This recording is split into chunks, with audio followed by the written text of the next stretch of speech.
Hi, good evening everyone. सबसे पहले तो नए साल का पहला सेशन है, happy new year to all of you. साल के शुरुआत में this is a very special session today and we have with us Pankaj sir, born in Bihar but based in Russia, and he is playing a very active role in taking Bihar based products to Russia. तो आज का जो session है divided into two parts. जो पहला session होगा that would be a general interaction जिसमें वो बात करेंगे इंपोर्ट एक्सपोर्ट रशिया के मार्केट के बारे में। Second part would be 1-to-1 session, right? तो पहले सेशन के बाद हम लोग एक छोटा सा ब्रेक लेंगे, उसके बाद जो है सो आप लोग जो भी इंटरेक्ट करना चाहें सर से अपने प्रोडक्ट के बारे में, so will have a 1-to-1 session. So before we start the session I would like to request Kumar sir for a welcome address please. बहुत बहुत धन्यवाद राजीव। तो सबसे पहले तो सब लोगों को नव वर्ष की हार्दिक शुभकामनाएं। हम लोग पहली बार नए साल में मिल रहे हैं और पंकज जी के बारे में मैं थोड़ा और बता देता हूं। हम और पंकज जी बहुत पुराने मित्र, 2007 से हम लोगों की मित्रता है। पंकज जी पटना ही के हैं और ये पढ़ाई करने के लिए वहाँ मॉस्को गए थे और वहाँ पर फिर इन्होंने जॉब किया और फिर वहीं पे जो है ये अपना व्यवसाय किए। तो इन्होंने इनका सबसे जो यूनिक चीज है वो ये है कि इन्होंने जो है बिहार में कंपनी रजिस्टर्ड कराई और मौर्या ट्रेडेक्स के नाम से इनकी कंपनी है। और ये जो इंडिया के में जितने अच्छे अच्छे प्रोडक्ट्स हैं उनको जो है उनके साथ टाई अप करके और उसको रशियन मार्केट में उसको एक जो है वहाँ ले गए। और इनका वहाँ पर सानवी के नाम से ब्रांड है और भी 2 ब्रांड है हमको लगता है। और उसके अलावे ये बहुत ही अच्छे तरीके से वहाँ पर इनका काफी अच्छा बाजार है, ये बहुत अच्छे तरीके से कर रहे हैं।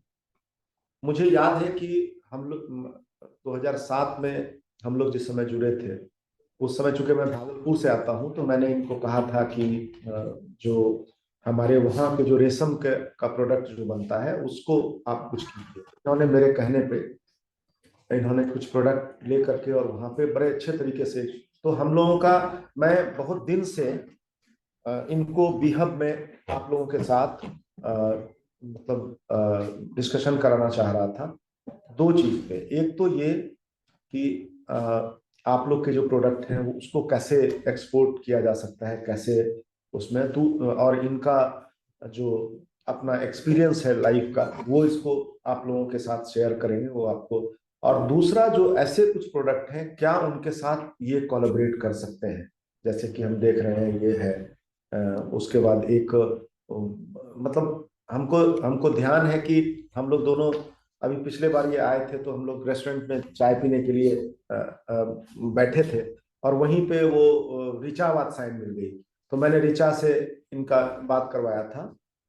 तो मुझे उसी समय दिमाग में आया कि बहुत सारे ऐसे प्रोडक्ट अपने यहाँ हैं जिनको कि हो सकता है कि वो इनके काम के हों और अगर कोलैबोरेट हो जाता है तो हमारे उस स्टार्टअप के लिए तो बहुत बड़ा चीज हो जाएगा। तो मैंने इनको रिक्वेस्ट किया और मैं बहुत मतलब आभारी हूँ कि पंकज जी इसके लिए रेडी हुए। और मैं पंकज जी का एक बार जोरदार ताली के संयोग से हमसे मिलने के लिए अभी शिल्पी आई हुई थी। शिल्पी भी हमारे साथ जो है ये डेवलपमेंट सेक्टर में काम करती है। ये भूमिका विहार करके इसका सोशल ऑर्गेनाइजेशन है। तो मैंने इसको कहा कि ये पहली बार आई थी तो मैंने कहा कि तुम भी आओ, इसको देखो, हमारे स्टार्टअप इकोसिस्टम के बारे में। ये भी जहाँ जाएगी वहाँ चर्चा करेगी, देश विदेश चारों ओर ये जाते रहती है। दूसरा हमारा यहाँ पे हमारा बच्चा है, हमारा एलुमनाई है और ये यहाँ पर जो है जो विद्युत विभाग में ये सीनियर मैनेजर के रूप में काम कर रहा है। तो और बहुत ही अच्छा इसका मतलब शुरू से करियर रहा है। तो इसको भी हमने कहा कि तुम भी बैठ के देखो। और अब मैं पंकज जी से अनुरोध करूंगा कि वो बात को आगे बढ़ाए। Thank you. धन्यवाद धन्यवाद राजीव। कुमुद जी से मेरी जान पहचान काफ़ी पुरानी है, जैसा कि मैंने आपको बताया।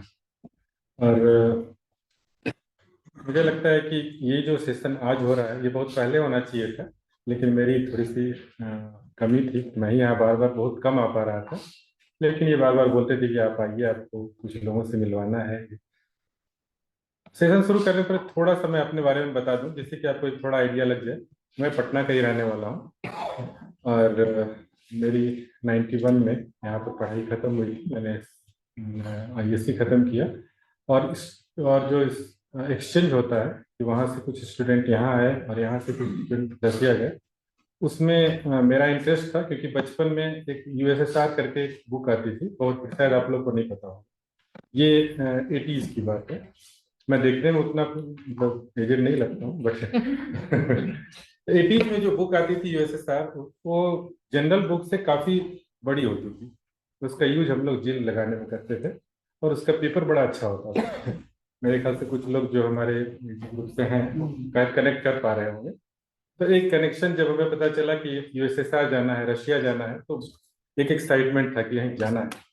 लेकिन जाने के बाद एक्सपीरियंस बहुत बुरा रहा, क्योंकि वहाँ का जो क्लाइमेट कंडीशन है और जो वहाँ का जो सिस्टम है वो हमें बिल्कुल ही मतलब सूट नहीं किया। लेकिन अभी वहाँ रहते रहते सब कुछ समझ में आने लगी और चीज़ें अब नॉर्मल हो गई। सबसे बड़ी चीज़ क्या रही कि जिस वक्त हम लोग 91 में गए, तो वहाँ पे उस वक्त USSR का अलग हो रहा था। तो हमने अपनी आंखों से वहाँ के व्हाइट हाउस पर जो टैंक चल रहे थे वो सब देखे, लेकिन हमारी उतनी समझ नहीं थी कि ये हो क्या रहा है। हमें नहीं मालूम था कि ये इतनी बड़ी हिस्टोरिकल चेंज हो रहा है यहाँ पे। और इन सभी चीज़ों का फायदा एक तरीके से हम लोग को मिला, क्योंकि इससे होने से वहाँ पर एक गैप आया, और गैप में फिर हम लोग जो कि रशियन लैंग्वेज जानते थे, वो हम लोग आराम से वहाँ पर उस गैप में इन कर गए और हम लोग छोटे मोटे अपना कुछ काम करना उसी वक्त से शुरू कर दिया। अभी रशिया और इंडिया का जो टाइप है वो काफ़ी पुराना है। हमें कभी भी इस चीज़ का फील नहीं होता कि हम दूसरे कंट्री में रह रहे हैं, कि जो कनेक्शन वहाँ के लोगों का हमारे प्रति है वो काफ़ी अच्छा है। हमें कोई डिस्क्रिमिनेशन नहीं मिलता। वहाँ लोग इंडिया रशिया भाई भाई करके हमें भी गले लगा देते हैं, तो ये सब काफ़ी अच्छा है वहाँ पे। लेकिन ट्रेड के मामले में इंडिया और रशिया का उतना बढ़िया नहीं है। आपको ये जान के आश्चर्य हुआ कि इतनी बड़ी कंट्री, और रशिया भी इटसेल्फ इतना बड़ा कंट्री, लेकिन हमारा ट्रेड सिर्फ $3 बिलियन का 20-21 में था। 21-22 में वो $13 बिलियन का हो गया। उसके बाद एक मीटिंग हुई यहाँ के PM मोदी साहब से और पुतिन जी से। तो उन्होंने बोला कि 2025 में हमें 30 बिलियन करना है। लेकिन 22 में जो वहाँ इन्वेशन हुआ, जो वहाँ वॉर शुरू हुई, उससे इंडिया को बहुत फायदा हुआ और हमने 22-23 में हमने ऑलरेडी 45 बिलियन कर लिया क्रूड ऑयल। हाँ, और अभी हम लोगों ने उसको क्लोज 50 बिलियन पे किया है। लेकिन ये सब जो फिगर्स है, ये फिगर्स जस्ट एक 2 मिनट के लिए मैं बोल दिया, ये फिगर्स हमारे किसी काम का नहीं, क्योंकि ये क्रूड ऑयल है, ये बैलिस्टिक मिसाइल है और दूसरी चीजें जिससे कि हमें कोई लेना देना नहीं, वो हमें उसमें एंट्री नहीं मिली। हमारे लिए तो मेन है कि हम अपने प्रोडक्ट्स को वहां बेचें और उनके प्रोडक्ट्स को यहाँ लाएं, ये हमारे लिए ज्यादा ज्यादा जरूरी है। लेकिन अभी जो मेन है कि हम यहाँ से क्या भेज सकते हैं, और मेरा इंटरेक्शन ये है, मैं जैसे मेरी जो कंपनी है वो कंपनी यहाँ से प्रोडक्ट को रिक्वायर करके इसको रशिया लाती है और रशिया में सेल करती है। और हमारा 2 ब्रांड है, एक सनावी के नाम से और एक आयुर प्लस ब्रांड के नाम से, और हमने उस ब्रांड को वहाँ पर डेवलप किया है। हम किसी थर्ड का लेकर उसे नहीं बेचते, हम उसे अपने रीब्रांडिंग करके बेचते हैं, जिससे क्या होता है कि मार्केट में कंपिटिटर्स नहीं आ पाते और हमारे प्राइस फिक्स होते हैं। और वो मार्केट साइज भी धीरे धीरे बढ़ रहा है। हमारी जो सबसे बड़ा बैकअप वो ये है, जब ये वॉर शुरू हुआ उसके बाद रशिया को काफ़ी सैंक्शंस लगे, रशिया के ऊपर बहुत ज़्यादा सैंक्शंस लगे, और उस सैंक्शंस में बहुत सारी कंट्रीज को इसमें इन करने का मौका मिला, उसमें एक इंडिया भी था। लेकिन अभी तक के डाटा के हिसाब से इंडिया को बहुत ज़्यादा फायदा नहीं हो पाया है, क्योंकि बहुत सारे लोग नहीं हैं जो कि कर सकते हैं। इसका सबसे ज़्यादा फायदा हुआ चाइना को, क्योंकि चाइना का बॉर्डर लगता है। सेकंड फायदा हुआ टर्की को, क्योंकि टर्की बहुत एग्रेसिव है और टर्की की जो क्वालिटी है वो यूरोपियन क्वालिटी से मैच करती है। इंडिया के पास क्वालिटी है, इंडिया के पास लोग हैं, सस्ता है, सब चीज है, लेकिन इंडियन प्रोडक्ट का सही प्रेजेंटेशन वहाँ नहीं दे पाते। अभी भी वहाँ के लोगों को ऐसा लगता है कि Indian product is not at par as per quality. हमारी कोशिश ये रहती है कि हम मैक्सिमम प्रोडक्ट को ऐसा बनाएं जिससे कि लोगों को एक यूरोपियन फील आए। यूरोपियन फील हम इसलिए बोलना चाह रहे हैं कि उनको एक माइंडसेट हो चुका है, European is good, American is good, German कोई प्रोडक्ट हो गया वो काफी अच्छा होगा क्योंकि वो जर्मन गाड़ियां देखते हैं हर जगह। लेकिन इंडियन वहाँ कुछ नहीं है। एकमात्र रतन टाटा जी के चलते वहां पर जगुआर है, जिसको कि हम लोग इंडियन बोलते हैं, बट वो एक्सेप्ट नहीं कर पाते। उनको लगता ही नहीं है कि जगुआर इंडियन हो सकता है। तो बहुत जरूरी है कि यहाँ पर जो हमारे कॉस्मेटिक्स, जैसे मेरा फील्ड जो है वो बेसिक फार्मा और कॉस्मेटिक्स से रिलेटेड है, तो बहुत सारे ऐसे प्रोडक्ट्स हैं जो कि मुझे लगता है कि वहाँ चलेगा और वहाँ जाना चाहिए, लेकिन उसका जो प्राइस सेक्शन यहाँ इतना ज्यादा करके रखता है ये लोग कि वहाँ पर वो लोग कुछ नहीं करता, क्योंकि इन्हें लगता है कि इनका प्रोडक्ट बहुत अच्छा है और ये हम हाई एंड पे बेचेंगे, वो नहीं हो पाता वहाँ। इसलिए बहुत जरूरत है कि एक अच्छा प्रोडक्ट हम बनाएं, प्राइस उसका अच्छा रखें और फिर उसको हम वहां पर डिस्ट्रीब्यूट करने का वो बनाएं। कुमोद जी से जितनी भी मेरी बातचीत हुई, मुझे लगता है कि हम एक ऐसा पैनल दे पाए रशिया से बिहार को, जिसमें ये कोई भी एंटरप्रेन्योर जो कि स्टार्टअप शुरू कर रहा है, कैसा भी प्रोडक्ट है, छोटा बड़ा अच्छा जो भी है, वो उस पैनल पर रखकर अपने आप को चेक कर सकता है कि वो प्रोडक्ट रशिया के लिए चलेगा या नहीं चलेगा। कोई भी एंटरप्रेन्योर हो, उसका कोई भी प्रोडक्ट हो, प्रोडक्ट को हम जज करके बता सकते हैं कि हाँ आपका product as per Russian standard बिल्कुल सही है, चलेगा, इसका मार्केट इतना बड़ा है, आप अपना प्राइस ठीक कीजिए या फिर आप अपनी क्वालिटी अच्छा कीजिए, ये प्रोडक्ट यहाँ पे एक्सेप्टेबल है। सेकंड, बिहार से डायरेक्ट इंपोर्ट रशिया को नहीं के बराबर है। शायद मैं एक मात्र कंपनी हूँ, एक दो कंपनी और होगी, बैंकर्स बताते हैं कि एक दो कंपनी और है जिनका रिमिटेंस आता है वहां से, बट वो बिल्कुल कम है। मैंने जानबूझकर अपना जो भी एक्सपोर्ट बिहार से ही किया, क्योंकि एक बार कम से कम बिहार में ये पता तो चले कि यहाँ से भी एक्सपोर्ट हो रहा है। लेकिन उसका बहुत ज्यादा फायदा अभी तक दिखता नहीं है, क्योंकि मेरा भी जो सारा प्रोडक्ट है वो तेलंगाना में बनता है, अहमदाबाद में बनता है, दिल्ली में बनता है, सिर्फ एक्सपोर्ट यहाँ से होता है। क्योंकि यहाँ पे जो मैन्युफैक्चरर्स हैं, आइदर उनको उस तरह का एक्सपोजर नहीं मिल चुका है जिससे वो एक्सपोर्ट क्वालिटी बना सके। अगर वो एक्सपोर्ट क्वालिटी बना भी रहे हैं तो फिर वो उनका वो मतलब उतना क्वांटिटी वो नहीं बना पा रहे हैं। जैसे नीफ, आपने सुना होगा, नीफ की क्वालिटी बहुत अच्छी है, नीफ शायद जानते होंगे, शॉप्स वगैरह बनाते हैं, उनकी क्वालिटी बहुत अच्छी है, लेकिन उनका प्राइस सेक्शन बहुत ज्यादा है। अभी जब उनसे बात करो तो वो बोलते हैं इससे कम हम बना ही नहीं सकते, क्योंकि हमारे पास टेक्नोलॉजी वैसी नहीं है जिससे कि हम ये प्रोडक्ट बहुत ज्यादा बनाएं और प्रोडक्शन बहुत मतलब प्राइस अच्छा हो। अभी मैं कुछ दिन पहले अहमदाबाद में था, तो वहाँ जो पियर सोप बनाते हैं, आपको पता है पियर सोप बनाने का खर्च कितना है? सिर्फ 12 रुपए, सिर्फ 12 रुपए, और वो 15 रुपए में एक्सपोर्ट करने को रेडी। पियर सोप जो कि यहाँ 40-45 में मिलता है। तो मतलब अभी जो जितने भी यहाँ पे स्टाफ बैठे हुए हैं, जिनका जो भी प्रोडक्ट है, मैं चाहूंगा कि वो सारे प्रोडक्ट आप क्वालिटी पकड़ के रखो, क्वालिटी अच्छा से अच्छा बनाओ, प्राइस एज पर क्वालिटी ही होगा। अगर हमारी क्वालिटी अच्छी होगी तो वो एक्सेप्टेबल है, हर जगह वो एक्सेप्टेबल है। अगर मेरी क्वालिटी प्रोडक्ट की बहुत अच्छी है तो मेरे पास ऑर्डर क्वांटिटी क्या होना चाहिए फॉर रिपोर्ट? मतलब मुझे 20 फीट का कंटेनर का ही बुक करना है या उससे कम? मैं नहीं, एक मिनट, मैं चाहूंगा पहले आप अपनी बात कर लीजिए, बाद में फिर हम लोग जो है क्वेश्चन आंसर। देखिए, मेरा experience export import Russia India में कम से कम 15 सालों का है। मैं आपके हर एक सवाल का जवाब दूंगा, कैसे होगा, क्या होगा, और जो भी मैं जवाब दूंगा वो एग्जैक्ट होगा, मतलब उसमें फिर आपको रीचेकिंग करने की जरूरत नहीं होगी।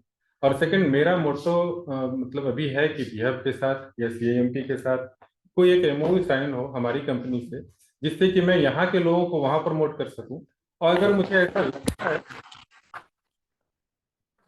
लगता है कि वहाँ कोई प्रोडक्ट है जो कि यहाँ आना चाहिए, तो फिर मैं उसको यहाँ भी लाऊंगा, क्योंकि सबको बिजनेस करना है। जब इतनी बिहार गवर्नमेंट जब इतना अच्छा आपको ऑप्शन दे रही है कि आप पटना के सेंटर में बैठे हुए हैं, आपको सारी सुविधा है, तो फिर आप कीजिए, उसको क्यों नहीं कीजिएगा।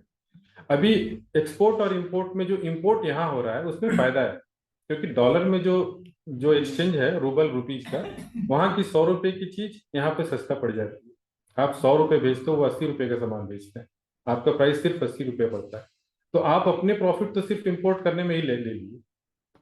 तो बहुत सारी ऐसी छोटी छोटी चीजें मैं आपको डिस्कस करूंगा, 1 to 1 जिसे भी जरूरत होगा मैं बता दूंगा।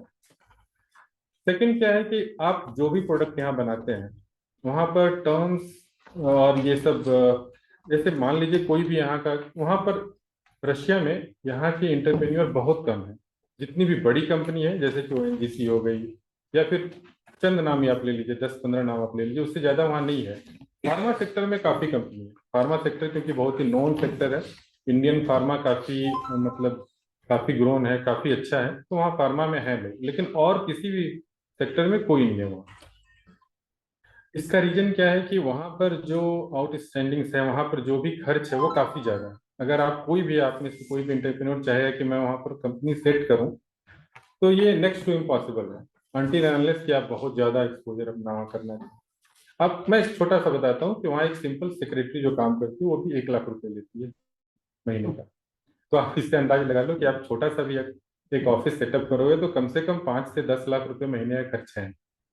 और सेकंड, वहाँ पे डॉक्यूमेंट्स में काफी ये लोग बहुत ही स्ट्रिक्ट है, माइग्रेशन प्रॉब्लम बहुत ज्यादा है, लैंग्वेज बैरियर बहुत बड़ा लैंग्वेज बैरियर है। वो लैंग्वेज आप इतनी जल्दी सीख भी नहीं सकते, 1 साल में भी आप नहीं सीख सकते अच्छी लैंग्वेज कि आप वहाँ बिजनेस कर सकते। क्योंकि आप लैंग्वेज सीख भी लेंगे तो अपने बायर के मेंटालिटी को नहीं पकड़ सकते, सिर्फ लैंग्वेज से आप नहीं पकड़ सकते। मुझे यहाँ प्रॉब्लम होती है, मैं इंडियंस को नहीं पकड़ पाता जिससे बात करता हूँ, लेकिन रशियंस में बहुत बहुत फ्लो हूँ, मुझे लग जाता है कि ये काम करेगा या नहीं करेगा। But generally they are very clear, अगर वो काम कर रहे हैं, अगर वो आपसे 10 मिनट बात करते हैं तो आपसे काम करते हैं। तो वहाँ आबादी कम है इसलिए ये सब चीज थोड़ा है। सेकंड, यहाँ के माइग्रेंट्स वहाँ बिल्कुल नहीं, कोई भी इंडियन वहाँ नहीं है जो कि मतलब छोटे मोटे कुछ काम कर रहा हो, क्योंकि वहाँ लैंग्वेज बैरियर है और प्लस काफी ठंड, तो इससे यहाँ के लोग नहीं के बराबर वहाँ जा पाते हैं। और जो जाते भी उनको माइग्रेशन में इतनी ज्यादा प्रॉब्लम होती है कि वो इधर रिटर्न हो जाते हैं या डिपोर्ट हो जाते हैं। वहाँ मैक्सिमम लोग रशिया को यूज करता है वहां से आगे जाने के लिए, जैसे कि यूरोप में जाने के लिए, कहीं भी जाने के लिए। बट माइग्रेशन रूल इतना टफ है कि मैं वहाँ 30 साल से रह रहा हूँ, अभी भी मुझे थोड़ा थोड़ा डर लगा रहता है कुछ माइग्रेशन में कुछ गलतियां ना हो जाए, कुछ ये ना हो जाए, बट ये एक आदत सी है। तो मैं चाहूंगा कि यहाँ के जितने भी इंटरप्रेन्योर जो भी बैठे हुए हैं, जो भी प्रोडक्ट बना रहे हैं, और वो बेसिक वो बिहार से बनाए। मुझे काफी इच्छा है कि बिहार या कुछ तो प्रोडक्ट वहां जाए। मैंने काफी रिसर्च किया कि आखिर बिहार से जा क्या सकता है, अपार्ट फ्रॉम जो जनरल एफएमसीजी के जो भी प्रोडक्ट हैं उसको तो कोई भी बना लेता है, बट कुछ और बिहार की चीज है जिसको कि यहाँ से ले जाना बहुत जरूरी है। और मेरे दिमाग में सबसे पहला चीज है वो है मखाना। अगर कोई भी इसमें मखाना से कुछ काम रिलेटेड कुछ काम कर रहा है तो दैट इज माय प्रायोरिटी, मैं उसको जरूर ले जाऊंगा, क्योंकि पहला तो ये काफी अच्छा प्रोडक्ट है। सेकंड क्या है कि मतलब सारे लोग डाइट कॉन्शियस है आज के दिन में, सब लोग को प्रोटीन चाहिए, ठीक है। तो मखाना से मैंने देखा है कि मखाना पाउडर लोग बना के उसको भी एज ए प्रोटीन यूज कर रहे हैं। तो ये एक बहुत बड़ा प्लस होगा, और मुझे लगता है कि मतलब अनडाउटली ये एक ऐसा प्रोडक्ट है जो कि वहां पर तुरंत आ जाएगा और उसको लोग लेंगे, क्योंकि लोग तो सर्च करेंगे ही मखाना को, तो उसकी जो भी प्रॉपर्टीज है उसको वो लोग देखेंगे। हमारे यहाँ मखाना से रिलेटेड बहुत सारे स्टार्टअप हैं, हम उनसे कनेक्ट करेंगे। हाँ, तो इस तरीके की चीजें और भी बहुत सारी चीजें, कुछ फैब्रिक से रिलेटेड है। अब कुछ हैंडमेड है जो कि भागलपुर साइड में बनता है, उसका एक अलग है, उसको उसको थोड़ा ढंग से करना पड़ेगा, क्योंकि वहां पर क्या होता है ना, कोई भी फेयर लगता है तो इंडियन एम्बेसी कुछ बुलाती है लोगों को, तो मुझे बड़ा आश्चर्य होता है मधुबनी पेंटिंग लेकर कोई गुजरात का आदमी बैठा हुआ है, मुझे थोड़ा इरिटेशन सा होता है, क्योंकि वो इसके बारे में कुछ जानता नहीं है, बस वो खरीदता है यहाँ से और वहां लाकर बेचता है। ये सब मतलब इस तरीके के कोई भी इंटरप्रेन्योर हो जो कि इस तरीके का कुछ कोर बिहार की चीज को अगर कुछ करना चाह रहे हो, तो मैं उनको प्रॉपर प्लेटफॉर्म दूंगा, प्रॉपर लोगों से जान पहचान करवाऊंगा, वो डायरेक्ट उनको एक्सपोर्ट करें, पेमेंट सिस्टम सब जो होता है वो एज पर प्रॉपर होगा। सेकंड, जो वहां पर एक्सपोर्ट का है, मतलब किसी के लिए भी अगर किसी का कोई भी प्रोडक्ट है, उसका जो टैक्स जो वहां लगता है एक्सपोर्ट के ऊपर, तो आप जो भी प्रोडक्ट बनाते हैं उसमें आप जो भी रास्ते का फ्रेट है उसको ऐड कर लें, और उसके ऊपर 6 to 14% वहां का फ्रेट मतलब टैक्स है, और प्लस 20% वैट है। मतलब हर किसी का सामान 100 रुपये में बन रहा है, भेजने में अगर उसको 2 रुपये लग रहे हैं ऑन एन एवरेज, तो 112 के ऊपर वो आराम से 20, 25, 27% तक लगा लिए, वो उसका वहां का प्राइस होगा। इससे वो अपने आप को रिलेट कर सकता है, कुछ भी नेट पर भी चेक कर सकता है कि वहां क्या चल रहा है, हमारा क्या प्राइस बैठ रहा है। वो इसलिए कि मतलब हर चीज के लिए मतलब आप खुद ब खुद देख सकते हो, आप अपने प्रोडक्ट के ऊपर 27% लगा दो, वहां का प्राइस आ जाए। और मेरी तो इच्छा है कि मतलब कुछ ऐसा प्लेटफॉर्म हो जहां पर कि मैक्सिमम लोग आएं और इस चीज को अपने आप को एक्सप्लोर करें। मैं उनको एक प्रॉपर कंपनी दूंगा, जिस कंपनी पर बिना वहाँ कंपनी रजिस्टर्ड किए हुए उनके प्रोडक्ट को वहाँ पर वो डालें। उसके रजिस्ट्रेशन में जो भी नॉर्म्स होगा हम आपको बता देंगे कि ये सब नॉर्म्स है उस कंपनी उस प्रोडक्ट रजिस्ट्रेशन का। अगर आप रेडी हैं तो आप उसको प्रोडक्ट रजिस्टर्ड कीजिए और एक्सपोर्ट कीजिए। विदाउट प्रोडक्ट रजिस्ट्रेशन वहाँ कोई भी एक्सपोर्ट नहीं। और प्रोडक्ट रजिस्ट्रेशन एक वहाँ का एक टफेस्ट चीज है, और इसके लिए वहाँ का एक लोकल कंपनी होना जरूरी है। रशियंस चाहते हैं कि कोई भी प्रोडक्ट अगर कहीं से भी आता है तो वो प्रोडक्ट का वहाँ पे एक ओनर बैठा होना चाहिए कि बाय द वे उस प्रोडक्ट से रिलेटेड किसी भी तरीके किसी को भी कोई प्रॉब्लम है तो वो वहाँ लोकल में ही उसको सॉल्व करे, उसके लिए वो किसी कंट्री को ना लीजिए। ये एक वहाँ का एक हार्ड रूल है। जैसे मान लीजिए मैंने कोई मेडिसिन भेजा और वो मेडिसिन गलत हो गया, तो जिस कंपनी ने उसको मेडिसिन मेडिसिन को लाया वो पहले उसका सबसे पहले क्वेश्चन उससे ही होगा। उसके बाद वो रेफर करेगा मैन्युफैक्चरर के ऊपर, that is the third part. But वहां तक, इसलिए वहां का जो रूल है वो बहुत ही टफ है, उसके लिए रेडी रहना होगा। वहां के लोगों के पास पैसे हैं, वो प्रोडक्ट खरीदने को रेडी हैं। और अभी तो ये जो गैप आया है अभी, उस गैप में तो अभी काफी ज्यादा मतलब प्रोडक्ट इन हो रहा है, अच्छे प्रोडक्ट आ रहे हैं। लेकिन इंडिया से अभी तक मैंने तो नहीं देखा है। अभी मैं 9, 10 और 11 को मैं ये फूड में हूँ, इंडस फूड जो दिल्ली में हो रहा है, मैं वहां पे हूँ। वहां पे काफी लोग आए हुए हैं रशिया से, बट उनसे टाई अप कर पाना बहुत मुश्किल होता है। तो मुझे ये सब लगता है कि आइदर वो एक एक हाई एंड पे कोई टाई अप हो जाए जहां पर वो फैक्ट्री से सारा का सारा माल ले लेंगे, या फिर छोटे एंड पे उनसे टाई अप करना बहुत मुश्किल है। क्योंकि जो यहाँ से जो एक्सपोर्ट हो रहा है वो एक्सपोर्ट वाया ईरान हो रहा है। अगर डायरेक्ट भी हो रहा है तो उसमें बहुत ज़्यादा आप प्रोडक्ट को यहाँ पर जो भी आप एक्सपोर्ट कर रहे हैं उसको आप यहाँ पे इंश्योरेंस उसका नहीं करा सकते, क्योंकि कोई भी इंश्योरेंस कंपनी आपका प्रोडक्ट को इंश्योर नहीं करेगी। ये पहला रिस्क है। सेकेंड रिस्क है कि आप पेमेंट को रशिया से डायरेक्ट इंडिया में आप नहीं भेज सकते। अभी जो रशियन इंडियन गवर्नमेंट मिलकर 3 बैंक को उन्होंने एक तरीके से ऑथराइजेशन दिया है कि वो कर सकते हैं। उसमें एक यूको बैंक है, एक कोटक महिंद्रा है, और एक और बैंक है जो कि मतलब 3 बैंक ही है जिससे वो कर सकते हैं। लेकिन थर्ड कोई भी बैंक जिससे वो अगर रेमिटेंस आता है तो उसको आरबीआई कवर नहीं करती है। उसके बाद उनको बहुत प्रॉब्लम होती है, कोई भी नहीं चाहता यूएसए से किसी तरह कोई प्रॉब्लम। ये एक जनरल फेनोमेना मैंने आपको बता दिया। और सेकंड ये है कि मतलब अभी का एक अच्छा टाइम है वहाँ पे। वहाँ के लोग वेट कर रहे हैं कि अच्छे से अच्छे प्रोडक्ट आए। वहाँ के जनरल बड़े बड़े शॉप्स हैं सब बंद हो रहे हैं, जितनी भी बड़ी टॉप ब्रांड कंपनी थी सब जा रही है वहाँ से। लेकिन जो कंपनियां वहाँ जा रही हैं उसके बदले में वहाँ पर चाइनीज पहले से खड़े हैं, वो इन करने के लिए खड़े हैं। मतलब उनको इस चीज का कमी नहीं कमी, लेकिन चाइनीज क्वालिटी वहाँ के लोग लेना नहीं चाहते। आप ये जानकर आश्चर्य हुआ कि मैक्सिमम जितने भी बड़ी ब्रांड है, जैसे जारा ब्रांड हो गया अगर आप जानते हैं, रिबॉक हो गया, नाइक हो गया, जितने भी है, ये सारे प्रोडक्ट्स बांग्लादेश में बनते हैं, कंबोडिया में बनते हैं। इंडियन टेक्सटाइल शूज जो भी है इंडिया में मेड इन इंडिया नहीं बनता है, क्योंकि मेड इन इंडिया महंगा पड़ता है उनको बनाना। तो अगर हम छोटे स्केल पे कुछ बनाएं और उसको क्वालिटी कंट्रोल करें तो फिर वहां पर वो एक्सेप्टेबल है। हाँ, मैं ये नहीं कह रहा कि बहुत बड़ा मार्केट एकदम से मिल जाएगा, लेकिन अगर प्रोडक्ट अच्छा होगा तो चलेगा। अब आप ये सोचिए कोई भी एक कॉस्मेटिक ब्रांड है, मान लीजिए कोई भी एक, आप उस ब्रांड को हम बनाते हैं, यहाँ बनाने में मैक्सिमम 50 से 100 रुपए के बीच में खर्चा है, और वहां पे उसका सेल 200-300 होता है। लेकिन इसके पीछे बहुत ज्यादा एडवर्टाइजमेंट और ये सब की वहाँ जरूरत है। तो अगर प्रोडक्ट अच्छा है तो बहुत सारी कंपनी आपके साथ आ जाएगी जो कि एडवर्टाइज करने को रेडी है। बहुत आजकल डिजिटल एडवर्टाइजिंग का जमाना है, बहुत ज्यादा कॉस्टली भी नहीं होता है, बट उनको प्रोडक्ट चाहिए। तो मैं तो चाहूंगा कि यहाँ पर मैक्सिमम डिफरेंट टाइप के लोग आए, इस चीज को करें। और रशिया मार्केट सबके लिए ओपन है, मैं ओपन करूँ अगर ओपन नहीं है तो। और मैं आपको यह एश्योर करता हूँ कि जिस किसी से भी कोई टाई अप हो जाएगा तो ये आपको लोकल में यहाँ पर एक काफी अच्छा बूस्टअप देगा। आपको बहुत सारी फंडिंग भी मिल सकती है, क्योंकि आप एक्सपोर्ट भी कर रहे हो अपने प्रोडक्ट का। नॉट ये कि मतलब इतने छोटे लेवल पे अगर आप काम कर रहे हो और उसके बाद भी आप एक्सपोर्ट कर ले रहे हो तो आपको यहाँ फंडिंग आराम से मिलेगी। आप उसको एक्सपेंड कर सकते हैं और उसको बढ़ा सकते हैं। तो हमारे साइड से तो सिर्फ ये रहेगा कि आपको मतलब जितने भी जुडिशली जो भी वहाँ का खर्च है, या फिर आपको कैसे वहाँ पर सेटअप करना है अपनी कंपनी को, अगर कोई सेटअप करना चाहे तो, और अगर नहीं चाहे तो टाई अप कर सकता है। ये सब चीज़ों का पूरी फैसिलिटी हम देने को रेडी हैं। कुमुद जी से हमेशा यही आशा रही कि कुछ ना कुछ वो हमारे साथ जरूर एमओयू करें, जिससे कि हम इस प्रोडक्ट को और आगे ले जाएं, इस प्रोजेक्ट को आगे ले जाएं, और इस प्रोजेक्ट के लिए प्रॉपर वहाँ भी एक छोटा सा ऑफिस सेटअप करें, जिसमें कि लोग बैठे हों जो कि एक्सपर्ट हों उनको, क्योंकि हर चीज़ को मैं जज नहीं कर सकता, एक सर्टेन तक मैं जज कर सकता हूँ, लेकिन अगर मैं एक्सपर्ट को वहाँ दूंगा तो वो प्रॉपर जज करके हमें बताएंगे, जिससे कि हम आपको टाई अप कर सकते हैं। और हमें करना भी चाहिए, क्योंकि 2024 का फर्स्ट सेशन है और मुझे बड़ा आई एम रियली हैप्पी कि मैं इस फर्स्ट सेशन का मैं एक भागी हूँ। तो मैं सबको कहना चाहूँगा कि आप सभी आगे आइए और अपने प्रोडक्ट के ऊपर मेहनत कीजिए।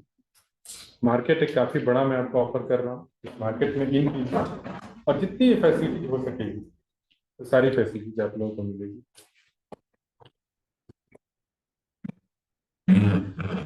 मैं सबसे पहले तो पंकज जी को यह आश्वस्त करना चाहूंगा कि हम लोग एमओयू बिल्कुल करेंगे। और दूसरा, मेरी बड़ी दिली इच्छा है कि हमारे यहाँ से जो कुछ लोग जो हैं जो जिनका अच्छा प्रोडक्ट बेस है, उनके साथ आपके टाई अप्स हों और हमारे यहाँ के प्रोडक्ट वहाँ पहुँचे। हम जानते हैं कि ये हमारे जो कुछ स्टार्टअप हैं जो कि कुछ तो नए हैं, वो हमारा इकोसिस्टम उतना पुराना है नहीं, उतना मैच्योर है नहीं, लेकिन अभी जो बिहार गवर्नमेंट के लेवल पर भी और एक धीरे धीरे इकोसिस्टम डेवलप हो रहा है और काफी जो है कोशिश कर रही है बिहार सरकार भी। साथ में हमारे जो है बहुत सारे अच्छे अच्छे स्टार्टअप्स यहाँ से निकल रहे हैं, बहुत अच्छा। तो मेरा आपसे एक अनुरोध ये है कि एक तो जो हमारे जो यहाँ के बच्चे हैं वो अपना कर रहे हैं कोशिश, हो सकता है इंटरनेशनल मार्केट के लिए, चूंकि वो कभी किए नहीं है, हो सकता है कि वो मतलब उस तरीके से वहाँ, चूंकि बाहर का वो जानते नहीं है, तो आप उसको गाइड कीजिए। और दूसरा बात है कि अगर लगता है कि उनके प्रोडक्ट्स में कुछ चेंजेस करने की जरूरत है या प्राइस पॉइंट कुछ जो है एक मतलब इस तरह के रखने की जरूरत है जिससे कि इनको यहाँ से बूस्ट मिले, तो वो भी आप गाइड कीजिए। और हम अपने स्टार्टअप को भी यही कहेंगे कि वो भी जो है अभी आपके बढ़ने का फेज है। बिहार यहाँ जो अपना डोमेस्टिक मार्केट में तो जो कर रहे हैं कर ही रहे हैं, बाहर अगर आप करते हैं तो वो एक एडिशनल जो है ये होगा। तो इस पर बहुत ही मतलब आप लोगों को सोचना चाहिए कि ऐसा नहीं है कि हम 200% मार्जिन रख दें तो पता चलेगा कि वो हो ही नहीं पाएगा, बाहर जा ही नहीं पाएंगे और हम लोग का सारा जो है तो उसमें एक आप लोग भी मतलब बड़ा एक वैसा मतलब रखना चाहिए जिसमें कि पंकज जी जैसे लोग, जैसे पंकज जी मॉस्को में है या रशियन मार्केट के लिए हम लोग बात कर रहे हैं, ठीक उसी तरीके से हम लोग अलग अलग और मार्केट के जो लोग हैं उनको भी लाएंगे ही और ला ही रहे हैं। तो आप लोग एज ए मेंटर इनसे बात कर सकते हैं कि हम अपना प्रॉफिट लॉस आप जानते हैं, और अभी जो मतलब मुझे लगता है कि अगर मतलब आप लोग अगर एक्सपोर्ट करने लगे तो आपका वैसे ही एक जो है एक बहुत बड़ा बूस्ट मिलेगा।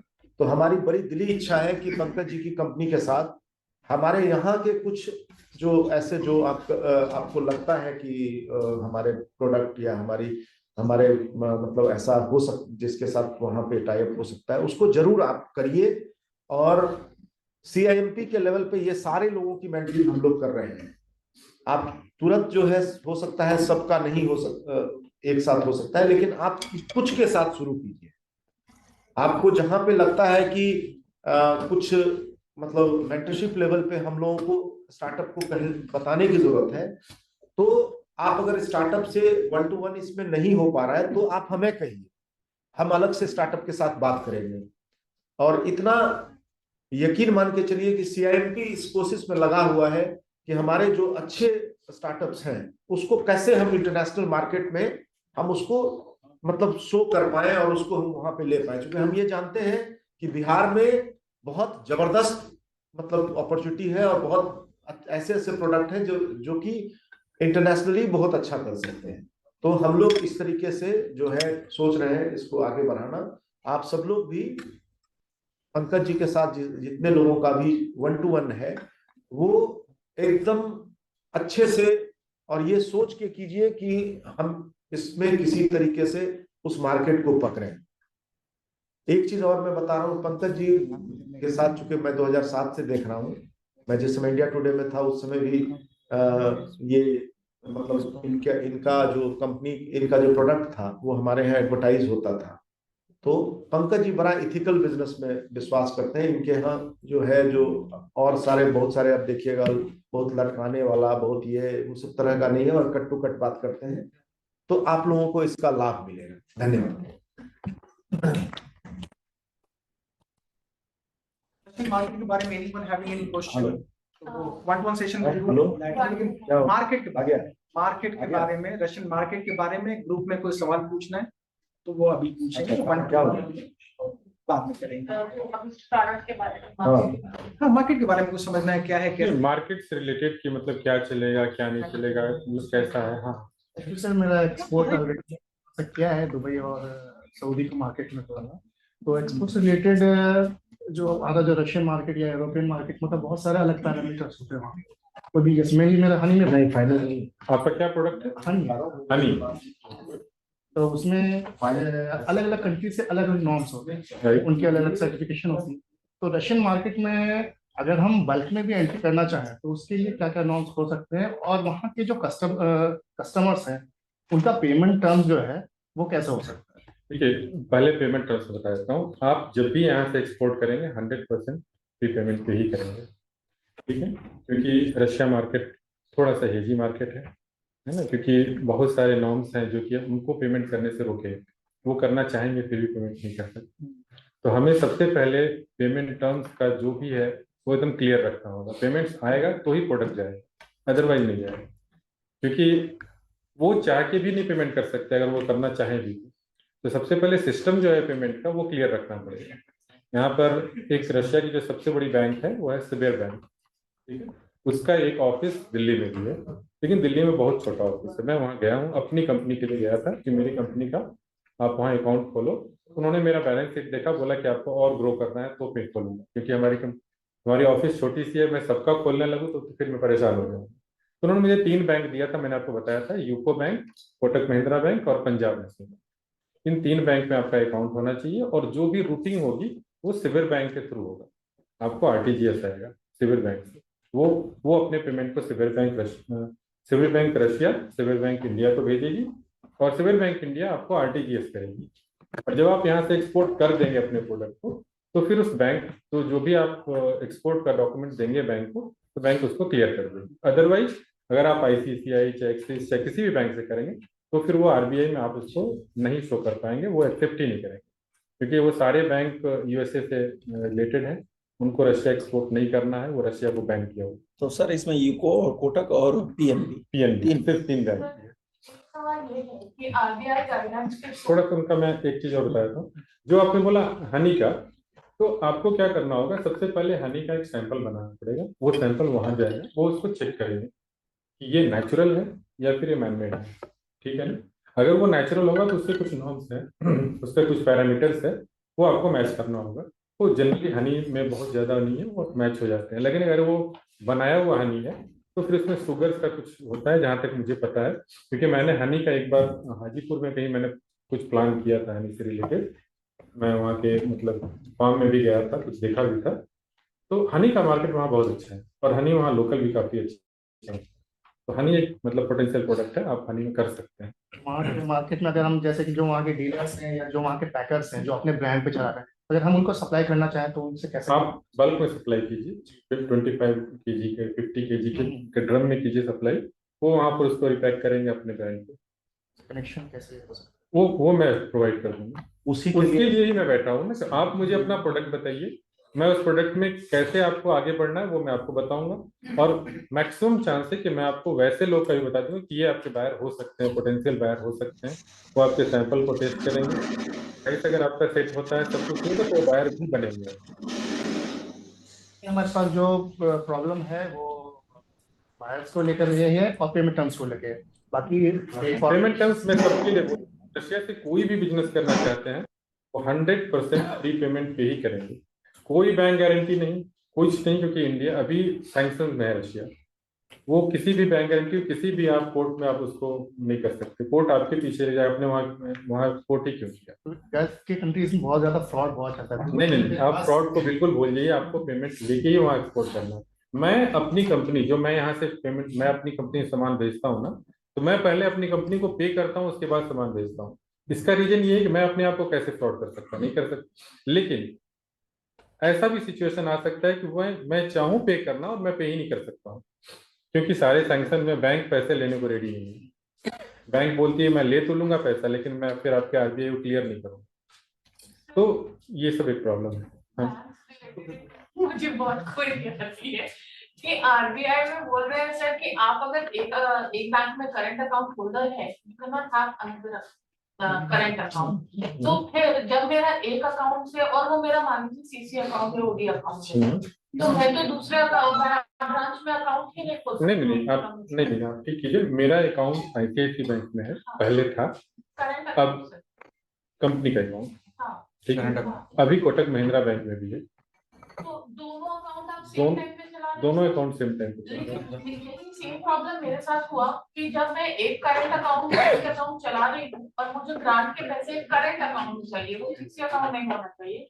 तो आरबीआई का गाइडलाइंस का मुझे इतना बड़ा वो मिला और नहीं। मुझे रिस्ट्रिक्ट कर दिए, रिस्ट्रिक्ट कर दिए दूसरा अकाउंट हो जाए। सीसी नहीं हो सकता, नहीं, करंट अकाउंट। अगर आपको सिर्फ रशिया से करना है, अगर रशिया से करना है तो आपको कोटक, पंजाब नेशनल बैंक वहाँ खोलना ही पड़ेगा। मैं खुद खोला हूँ, मेरा आईसीआईसी में था, सब ठीक चल रहा था, बाद में मुझे कोटक में खोलना पड़ा। और सबसे बड़ी बात यह है, कोटक का यहाँ पर कोई है भी नहीं, वो बनारस में है कोटक का मेन।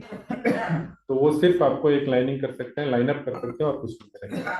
आरबीआई से रिलेटेड अगर तुमको कुछ इशू होगा तो हम अलग से आए आरबीआई के अधिकारी से बात करा देंगे, वो तुमको एक्चुअल जानकारी मेरे पास देगा। पूरा एक लंबा लेटर है सर, नहीं, जिसमें तो वो बोले प्रॉपर कि आपका करंट अकाउंट यहाँ है, you cannot have another account as per RBI guidelines। नहीं, ठीक है। तो ऐसा अगर कुछ है तो एक बार जो है हम Current तो account आरबीआई follow के लोगों का हम इसमें यहाँ problem करा देते हैं। नहीं, अगर आप बोलिएगा ना कि अगर आपको एक्सपोर्ट करना है रशिया, तो वो दे अलाउ, क्योंकि वो रशिया के लिए वो खुद कर नहीं सकते। They allow. अगर आपको इसकी गाइडलाइन चाहिए कि मतलब ये 3 बैंक ही है, तो वो SBIRbank.co.in पे आप चेक कर लीजिए, वहां पे वो 3 बैंक का नाम लिखा हुआ है। SBIRbank SBERBANK.co.in, तो वहाँ सारा मिल जाएगा। सर हम मालभोग और चिनिया पे काम कर रहे हैं कि आपका जो फ्रेश केला है वो आप नॉर्मल मार्केट में बेच दिए, जितना भी बचता है उसको सुखा दें। आपने प्लांट प्रोटीन की बात की, उसके हिसाब से oyster, Bihar is number 1 in India in mushroom farming. Oyster सुखा रहे हैं, ऑयस्टर पाउडर बना रहे हैं, कटहल का पाउडर बना रहे हैं, मोरिंगा का पाउडर है, बीटी का पाउडर है। मोरिंगा बैन है वहाँ, मोरिंगा बैन है, मतलब अभी जस्ट बैन हुआ है, पता नहीं क्यों बैन हुआ है मुझे नहीं मालूम, बट मोरिंगा को उन्होंने बैन कर दिया। Banana powder acceptable. बनाना के छिलके का पाउडर आपका फेस पैक बनाने में काफी काम आता है, फाउंडेशन बनाने में काम आता है, वो चीज में यहाँ अच्छी कंट्रोल 700 एकर्स में मैं फार्मिंग करवा रखा हूँ। तो फार्म मैनेजमेंट का बनाना का जो आपने बोला है कि इसको पाउडर फॉर्म में प्रोटीन बना सकते हैं। नॉर्मल कच्चा केला है, यहाँ पे दिक्कत ये होता है कि मंडी में फ्रेश माल दिखाने का वेस्ट हो जाता है। Agriculture wastage is 40% beyond that. तो हम लोग हर चीज को सुखा के रेडी टू ईट बनाते हैं। चंपारण मीट बना दिया, और लीची का मैं झारखंड भेजने का सोच रहा हूँ कि लीची का मैं वाइन बना सकता हूँ वहाँ पे झारखंड में। देखिए, कोई भी वेजिटेबल और फ्रूट प्रोडक्ट्स में अभी प्रॉब्लम चल रही है। रीजन उसका ये है कि जो ट्रांसपोर्टेशन है वो करीब 30 से 45 डेज का है। सुखाने में नहीं, सूखी हुई चीज में नहीं बता रहा हूँ, ऐसे बता रहा हूँ। लीची से आपने बोला ना, लीची के लिए काफी लोगों ने ट्राई किया, लीची नहीं जा सकता वहाँ, क्योंकि 30 to 45 डेज लग जाते हैं वहाँ लीची प्रोसेस करने के बाद उसे मेरा shelf life is 1 year. 1 year नहीं तो फिर ठीक है, जाएगा, क्यों नहीं जाएगा। उसके लिए क्या नियम कानून है वो आप मुझे भेज दीजिएगा, मैं आपको सारा डिटेल भेज दूंगा कि इसमें क्या क्या है, क्योंकि पर्सनली इस चीज में क्या है मैं एकदम से नहीं बता सकता।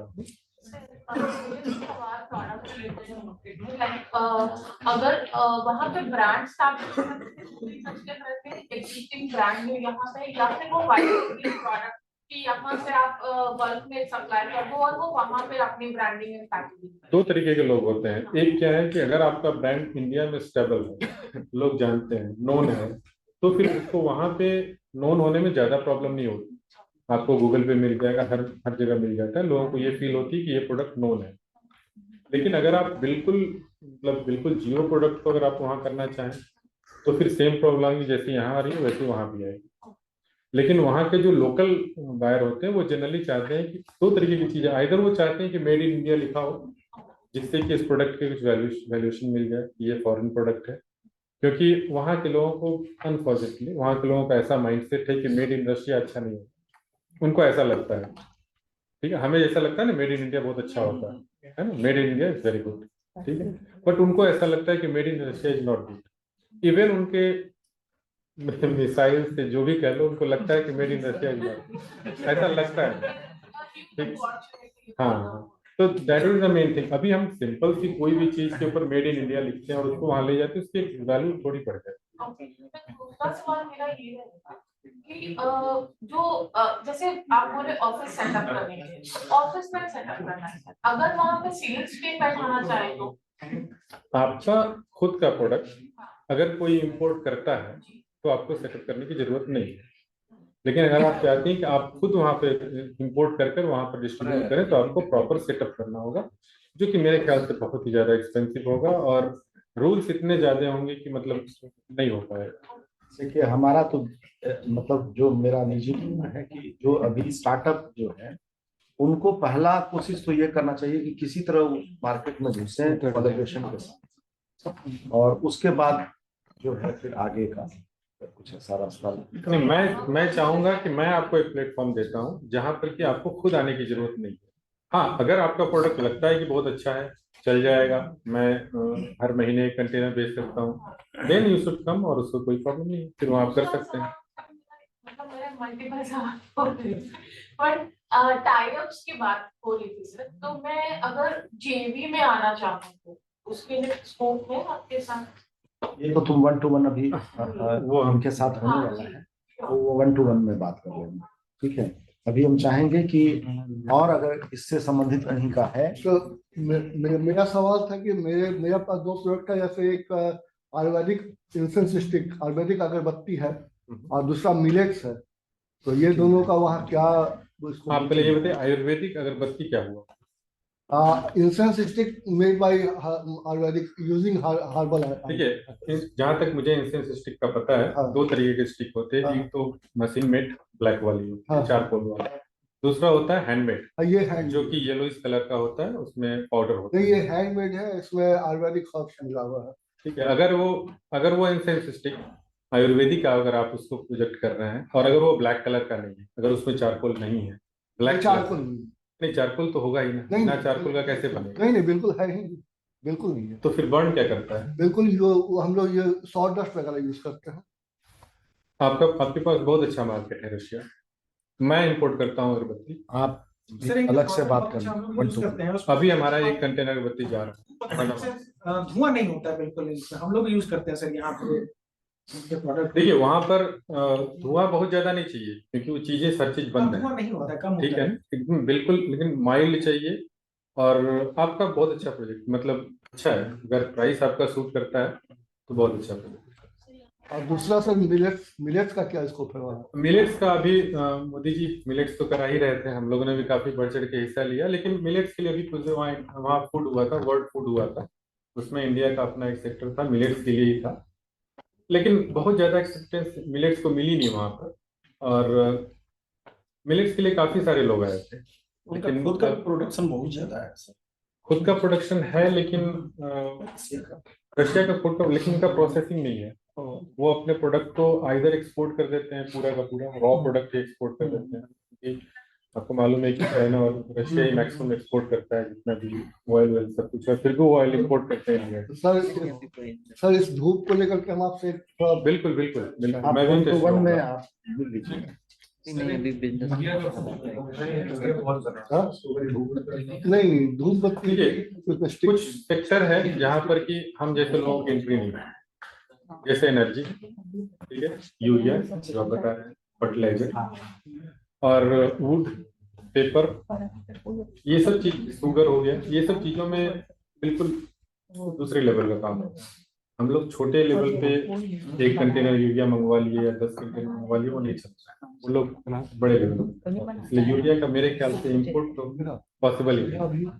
मिथिला पेंटिंग का कैसा रहेगा? इसका मिथिला पेंटिंग और हैंडमेड जो बहुत अच्छा है, अच्छा है, बहुत बड़ा मार्केट नहीं है। 1-to-1 सेशन में कितने लोग हैं? सॉरी, 1-to-1 सेशन में कितने लोग हैं? Please raise your hand 1-to-1 session के लिए, क्योंकि बहुत ज्यादा लोग हम लोग अकोमोडेट कर नहीं पाएंगे, 5 बज गया है, इसीलिए। तो अभी इसको हम लोग अब जो है एंड करेंगे। अगर लास्ट कोई क्वेश्चन है तुम्हारा कुछ? मेरा मेल आईडी स्प्रेड कर दीजिए। हाँ, मेल आईडी सारे लोगों को भेज देंगे, मैं मतलब वो ये कर लेंगे। हाँ, ठीक है। दूसरा तुम फुटवेयर अच्छा है, चाइना काफी आगे है फुटवेयर में। अगर हाँ नहीं, चाइना इसलिए फुटवेयर में स्पेशली इसलिए बता रहा हूँ, फुटवेयर मेरा एक फ्रेंड करता है, काफी स्कैन करके उसकी कंपनी है पटना का, तो काफी बड़ा उसका वहाँ पे चेन है, लेकिन वो भी अपना प्रोडक्ट चाइना से ही बनवाता है। जी सर, मेरा handcraft totally textile based footwear, और मैं आपको अपना ये निफ्ट की स्टूडेंट है, तुम अपना एक आध प्रोडक्ट होगा तो हाँ सर, मेरे पास पेन है। ताकि ये वहाँ पे बता पाए। ठीक है, मुझे बताइए इसमें क्या है, क्योंकि बहुत मैं आपको बता रहा हूँ, China that is very specific, जो कि मतलब जनरली फुटवेयर होता है, चप्पल जूते जो बनते हैं तो सब चाइना से आते हैं। हाँ, तो फिर अगर अलग होगा तो हमेशा वो एक्सेप्टेबल है। ठीक है। सो आई थिंक ये सेशन, कॉमन सेशन हम लोग यहीं पे कंक्लूड करते हैं।